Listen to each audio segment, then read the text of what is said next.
एक लेखिका अपने जीवन का सबसे अहम नॉवल पूरा करती है, सुकून की नींद सोती है, लेकिन जब आंख खुलती है तो बूम, वो खुद उसी नॉवल की दुनिया में कैद हो चुकी है। और सबसे बड़ा ट्विस्ट पता है क्या है? वो कहानी की हीरोइन नहीं बनी है। नहीं, बिल्कुल नहीं।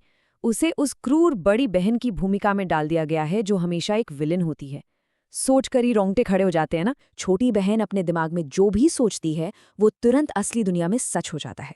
और बात सिर्फ यहीं खत्म नहीं होती। उसकी दिमाग में जो भी चल रहा है ना, वो पूरा का पूरा परिवार बिल्कुल लाउड स्पीकर की तरह सुन सकता है।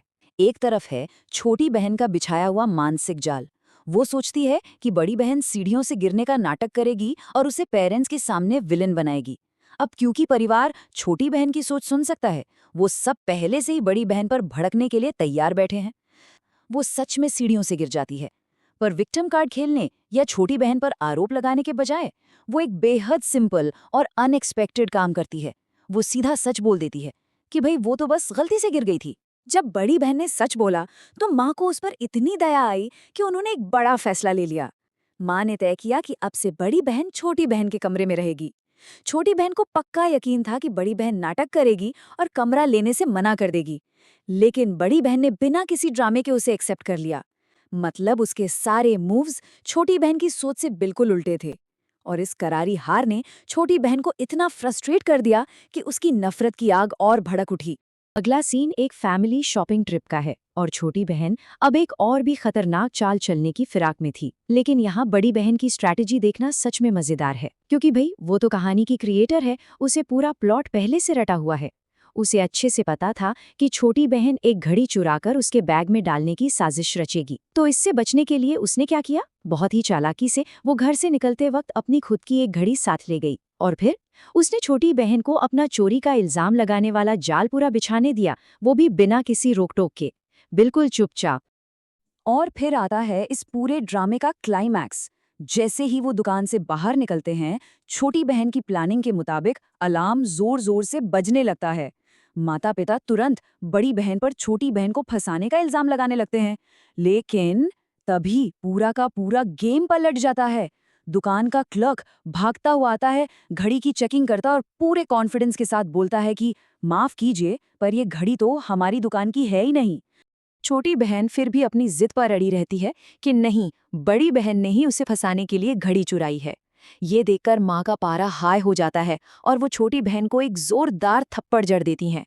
माँ सबको बताती हैं कि वो घड़ी कोई चोरी का माल नहीं है, बल्कि वो तो खुद उन्होंने बड़ी बहन को बर्थडे गिफ्ट में दी थी। और बड़ी बहन उसे इसलिए नहीं पहन रही थी क्योंकि वो उसे अपनी छोटी बहन को देना चाहती थी। इस पूरे मेंटल टॉर्चर के बाद इस सब की भरपाई के तौर पर माँ बड़ी बहन को पूरे $20 मिलियन दे देती हैं। मतलब सीरियसली, एक गलतफहमी के लिए $20 मिलियन का मुआवजा। खैर, ये तो शायद इसी जादुई दुनिया में मुमकिन है, लेकिन मानना पड़ेगा ये बड़ी बहन की एक बहुत ही शानदार जीत थी। अब तक बड़ी बहन पूरा खेल समझ चुकी थी। उसने डिफेंसिव खेलना बिल्कुल छोड़ दिया था और अब वो फ्रंट फुट पर खेल रही थी। वो छोटी बहन के दिमाग से भी एक कदम आगे की सोच रही थी। छोटी बहन को लगा था कि वो बड़ी बहन को सबके सामने विलन बना देगी, लेकिन हुआ बिल्कुल उल्टा। धीरे धीरे पूरे परिवार को छोटी बहन के मन की असली सच्चाई और उसकी वो गहरी खतरनाक नफरत सुनाई देने लगी। पहली बार परिवार को उसका असली चेहरा दिख रहा था। इसी घबराहट और फ्रस्ट्रेशन में छोटी बहन एक बहुत बड़ी, शायद अपनी जिंदगी की सबसे बड़ी गलती कर बैठती है। वो पूरी शिद्दत से सोचती है, काश काश ये लड़की हमेशा के लिए गायब हो जाए। और यहीं पर आता है कहानी का अल्टीमेट ट्विस्ट। चूंकि बड़ी बहन ने अपने स्मार्ट मूव्स और डिसीजन से पूरी कहानी की डायरेक्शन ही चेंज कर दी थी, इसलिए दुनिया के काम करने का वो जो रूल था ना, वो भी पूरी तरह पलट गया। छोटी बहन की वो खौफनाक इच्छा सीधे उसी पर बैकफायर कर गई। बड़ी बहन के गायब होने के बजाय छोटी बहन खुद हमेशा हमेशा के लिए हवा में गायब हो गई और पूरा घर बस इस सीन को देखकर सन्न रह गया। उस एकदम सन्नाटे से भरे घर में जहां हर कोई गहरे सदमे में था, बड़ी बहन के चेहरे पर एक मुस्कान आती है और वो एक बेहद शांत लेकिन रोंगटे खड़े कर देने वाली कॉन्फिडेंस के साथ कहती है, अब कहानी मैं लिखूंगी। ये सिर्फ एक जीत नहीं थी, ये अपनी किस्मत, अपनी डेस्टिनी और अपनी कहानी का कंट्रोल पूरी तरह से वापस छीनना था। वो जो साजिशों का जाल उसके लिए बुना गया था, उसे हमेशा के लिए चकनाचूर कर दिया गया था।